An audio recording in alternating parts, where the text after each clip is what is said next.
one of the things that we often hear or people worry about is, well, actives are going to be pitted against retirees because if they do something for, let's say, me as a retiree, well, then that has to necessarily limit what they can do for you. And ORTA has been pledged and committed to fixing the system for everyone, not just for the retirees who want and need their cost of living that was promised, but for you folks who started and worked 20 or 25 years into a career only to find out you weren't 5 years away from retirement, you were 10 years away from retirement. And of course, that changes everyone's perception.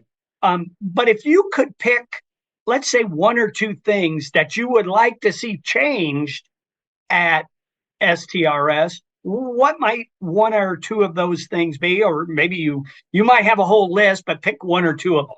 I wish I could turn back the hands of time and recoup those market gains that we never experienced, but I can't. So if I could change one or two things, in the short run, I would look at some of the actuarial assumptions used at STRS. Assumptions for rate of return, for funding status, for timelines to reach a certain funding. I think small tweaks to those numbers could free up funds to benefit both actives and retirees in freeing up money for a more reasonable COLA or reducing years of service or making those early retirement penalties not so harsh.